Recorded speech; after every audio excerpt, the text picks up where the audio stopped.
People's opinion of you is none of your business, nor should you make it yours. You get in a lot of trouble worrying about what somebody think about you, when really, what difference do it make? Whether they wrong or right, and what difference do it make? The majority of people who have a negative viewpoint of you really don't even know you. I think the biggest vulnerability you've got is you actually value somebody's opinion more than you value your own. But the reason I've been able to always do my thing is when I was 24 and people were like, oh, you work at your dad's liquor store? I heard that as like a chip on my shoulder, you know? I loved it. I was like, cool, keep sleeping on me, you know? Like, I'm glad you're on Wall Street making $100,000 buying BMWs and dumb jewelry. I'll see you in 30 years. Like, to me, the way you win is you realize you can't hear nobody. You gotta get real quiet up here. I can't hear anything. You go look at my Instagram right now, my first post, I'll post something, first 100 replies in 1 second.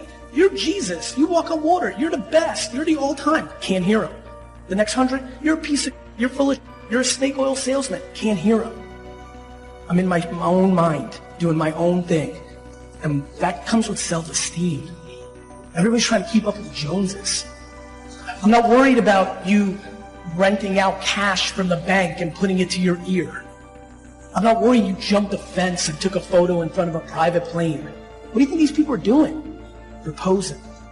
You have goals and dreams you want to achieve. Ask yourself the question, who should I count on and who should I count out? And so many people never achieve their goals because they have too many toxic, negative, energy-draining people in their lives. And you have to have goals outside of your comfort zone that will challenge you, because in order to do something you've never done, you've got to become someone you've never did. What we really want is not just success, we want fulfillment. The way we get fulfillment is self-respect, is self-confidence. And that's how somehow in your life you must begin to separate what you do from what people think about it. People that have really won in life and in business, they eventually drop the addiction to what other people think about them.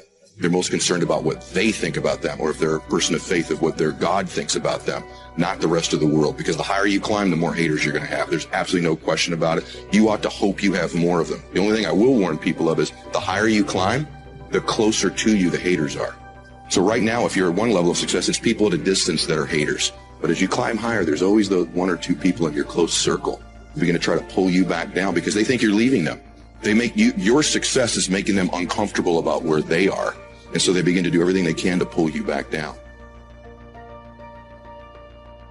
I don't know what that dream is that you have. I don't care how far-fetched it might appear to be. I don't care how disappointing it might have been as you've been working toward that dream. But here's what I know. Someone's opinion of you does not have to become your reality. In the process of working on your dreams, you are going to incur a lot of disappointment, a lot of pain, a lot of setbacks. But in the process of doing that, you will discover some things about yourself that you don't know right now. What you'll realize is that you're more powerful than you can ever begin to imagine. Anybody who is determined to do something, who wants something to be different, it will eventually be different. You're gifted, you're talented. God has much bigger plans for you in your life. Everything around you is going to change as soon as you change the things around you. It's very simple. You can be in the hood, change your mind, and everything about your bank account, your surroundings, your environment, for your kids, the safety of any and everything going on will all change. I'm tired of everybody running around complaining as if you're on the receiving end of whatever this world wants to dump on you and you don't have a choice. It's time to grow up, man. It's time of people to really get out of this, excuses sound best to the person that's making them up. I want you to be successful. I want you to stop coming up with reasons and excuses as to why you're doing the same shit over and over and over and over. You want friends who, when something good happens to you, that's good for you, right? they're happy about that. They're not like all bitter and resentful underground and like saying horrible things behind your back and telling you how they did something that was better and trying to drag you down. It's like, that's not helpful. And then when something bad happens to you and you go to them and you say, look, this terrible thing happened to me, first of all, they don't try to top it with some like horrible thing that happened to them because they don't have the patience to listen. And second, they're not secretly gloating about the fact that catastrophe finally befell you. It's like they're actually hurt by it. And that chapter is an injunction. It's like, take a look at the people that are around you. And if they're not on the side of what's good for you, then walk away. Be very careful of people who manipulate and play on your emotions. They get you to sympathize with them. They get you to feel sorry for them. This is not about being heartless.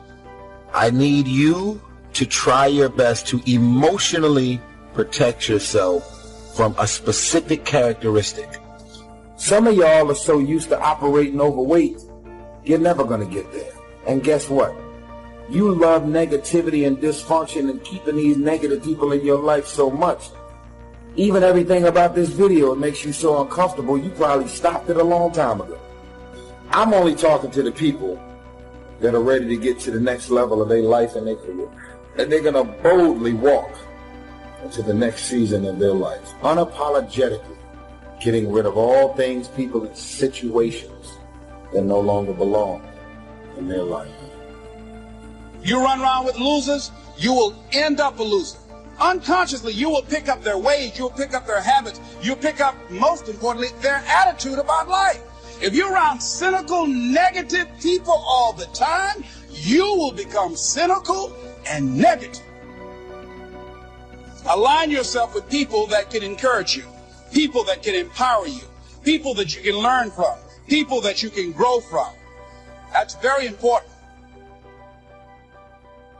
You want to align yourself with people who think like you, people who dream like you, people who want more out of life, people that are stretching and searching and seeking some higher ground in life, as opposed to the majority of people. Somebody said, always strive to get on top in life because it's the bottom that's overcrowded. You see, you don't want to be on the bottom. See, it's easy to be on the bottom. It doesn't take any effort to be a loser. It doesn't take any motivation, any drive in order to stay down there on a low level. But it calls on everything in you, ladies and gentlemen. You have to harness your will to say, I'm going to challenge myself. Sometimes I have to pull myself out of bed and say, come on, Les. Things I know I should do, I don't do. Things I shouldn't do, I do. I found that the biggest enemy you have to deal with is yourself. There's an old African proverb that says, if there's no enemy within, the enemy outside can do us no harm. Beware of vision, dream, passion killers. Most of the people that have no dreams will wake up every day trying to talk you out of your dreams. They have no goals. They have nothing that they're ambitious about. So they will talk you out of all the shit that you're excited about. Family and friends, in most cases, sad to even say this, family and friends in most cases will be the first to try and talk you out of something that you're passionate, excited about, and that you have a vision for. Your life is the exact reflection of the choices you have made. Love your life?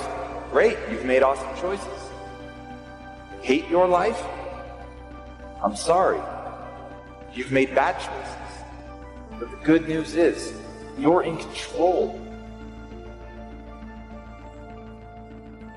Many people die at age 21.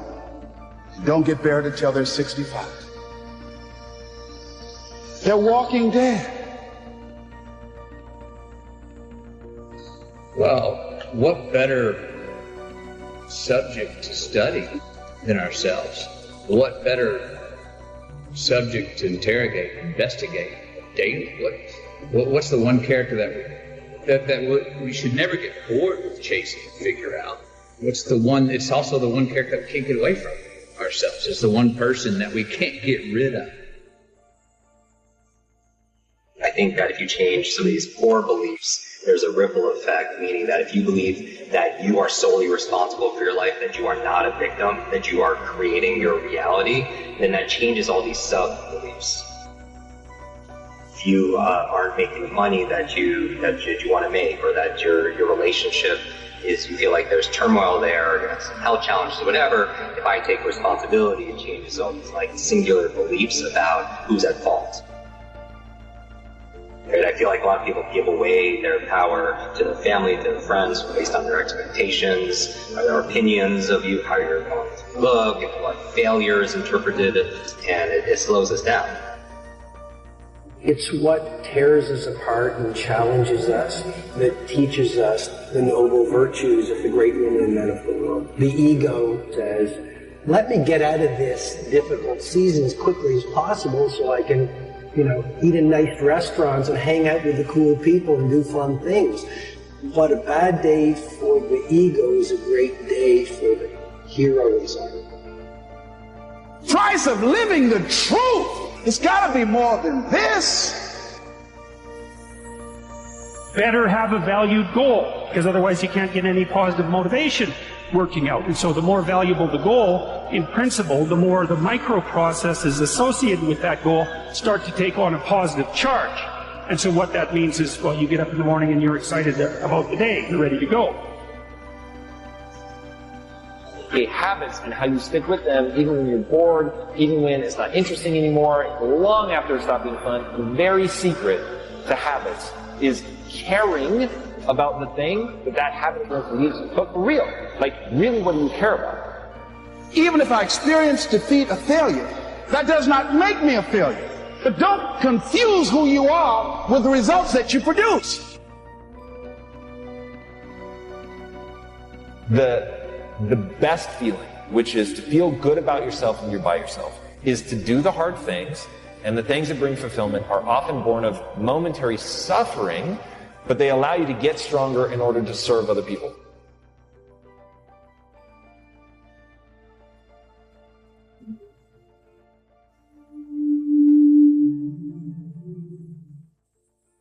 Soul set is saying, I'm going to do that deep interior work. So when I go out in the world, I'm living for a mission, a mighty mission that is larger than myself. Soul set is about turning down the chattering voice of the ego so you're an instrument of service for many. Soul set is about developing a rich, robust, undefeatable character. So that when you go out in the world, you take the stones your critics throw at you and you build them into monuments of mastery.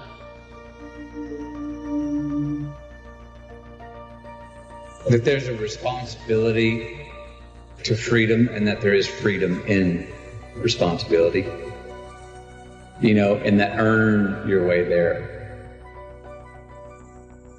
We remember the stuff we earn, the stuff we experience, more than what the teacher tells us or what someone gives us for free.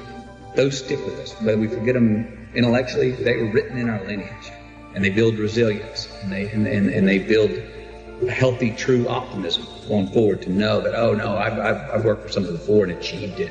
Delayed gratification. Oh, there are choices I can make today for myself that will pay me back later in life. If you configure your life so that what you are genuinely doing is aiming at the highest possible good, then the things that you need to survive and to thrive on a day-to-day basis will deliver themselves to you. Sometimes it's not even about what choice we make. Just make a choice and commit to it and go and dive in. Because you can look up and days, weeks, months, years can go by and you go, I've been tiptoeing around here, not committing to anything for so damn long. I'm missing out. Albert Einstein said that imagination is everything.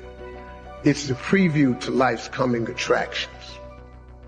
That's what your imagination is. Your imagination is actually very, very real. Everything you imagine could be a preview to life's coming attraction. Everything we have today came from somebody's imagination. Somebody was talking on the phone with that cord on the wall and got sick of it and said, you know what, man, if I could just go outside and talk on the phone, ta-da, we got cell phones. Somebody got tired of driving across the country and said, man, if I could fly over there, boom, we got airplanes. It is impossible for you to think an impossible thought. That is impossible. You can't think something that ain't possible. You ain't that smart. Imagination is everything. It's a preview to life's coming attraction. Everything you've ever imagined is real. One skill you want to master in this day and age that we live in, if you want to have an extraordinary life, it's the ability to learn rapidly. Because today, there is more opportunity to do more things, learn things, create things, experience things than any time in human history. But most people are way, way, way behind the times unless they grew up with technology and learning. So I would like to start this morning by showing you the strategy for learning. What is learning? So if we take a human being, and this will be a drawing of a human being so you can see that, again, I majored in art. Magnificent, isn't it? So if we take a human being and we want to be able to have them learn something, what is learning? Well, learning is the creation of, here's the key word, of a relationship. Whenever you learn something, all you're really doing is creating a relationship between two things. So if I want to learn something, so now, how do I learn this? It's not figuring things out. That's how most of us think of learning. Learning is not figuring things out. Learning is the creation of a relationship between two things. Something you already know, the known. Something you already know, it's in your head already, you understand it. And a relationship between the known and the, what would you guess? The unknown. Because the minute you link something you understand to something you don't understand, you now understand what you didn't understand. We get stuck with a belief of how we're not supposed to be, what we're not supposed to do, what people won't accept, what we're not capable of. Or maybe we get stuck in an emotional pattern of just being pissed off or frustrated or worried or sad or overwhelmed. Sometimes we get stuck, not so much in anything, but some habits of doing things a certain way. And what a breakthrough simply is that moment in time where there's an opening. And the opening can come from a conversation. It can come from meeting somebody that inspires you. It can come from an insight. It can come from watching a movie and being moved emotionally at just that right moment. It usually comes because something kind of clicked inside of us. Something snapped us. It made us look at life through a different filter, in a different way. And it's a real breakthrough because you take that little insight, that little distinction, that little moment, or maybe that little or big emotion inside of you that says, no more, I'm going to change this. And suddenly you do something to make your life better. You break out of the impossibility of life has to be this way or life is controlling me. And you start to take back control of your life. You start to make the shift that creates the quality of life that you really deserve. This morning, I want to share with you strategies, but I'll do it by using more of a known. So why don't you write down strategies real quickly as the definition was given to us when I was learning. A strategy is a set of neurological impulses organized into a specific syntax which shapes emotional, biochemical, behavioral responses to such an extent that the stimulus response is consistent. That's how they described us what strategies were. And so we were lost about halfway through the third sentence. And so what happens is when you can't figure it out, then you go in your head, you're like, I can't figure it out, what does he mean, what's going on? And then you're gone because you get out of state of being able to learn. So that's why it took 4.5 days. So I'll give you a simpler definition. A strategy is nothing but a specific way of organizing your resources. It's a specific, underline specific, it's very important, it's a specific, it isn't general. A very specific way of organizing your resources in order to, keyword, consistently get a very specific result. So it's a specific way of organizing your resources in order to consistently, not once in a while, consistently get the result you want. Now, what is a resource? Well, it depends on the environment you're using a strategy in. Is time a resource? Yes or no? For getting the results you want in your life? Yes or no? Is human emotion a resource? Yes. If you use anger, are you going to get different results than if you use joy? Is your physiology a resource for creating that emotion? Yes or no? What about the pictures you make in your head? Is that a resource? Is what you say a resource? Words a resource, yes or no? Sure. So there's unlimited resources, but the way you organize those resources determine whether you're broke or rich. Your time, your mental focus, your attitude, the way you work or don't work, where you spend money or don't spend money. See, it's not can you be rich or poor, it's your strategy. The problem is most people are unaware of what their strategy is. Most people have an excellent strategy for having too much month at the end of the money. Excellent strategy, and it's very effective, and it consistently produces that result, doesn't it? How many have ever mastered that strategy in your past? Say aye. I also get people when they're having a tough time, because that's when people get driven to do something, when it gets bad enough, when they go through a real tough time, and I got to help them to shift. And the first place I always start, I have to start, is with the energy, because inevitably when somebody's stuck, if you've ever been stuck, what's your energy like? High or low? Show me, guys. High or low? Which one? You know damn well it's low.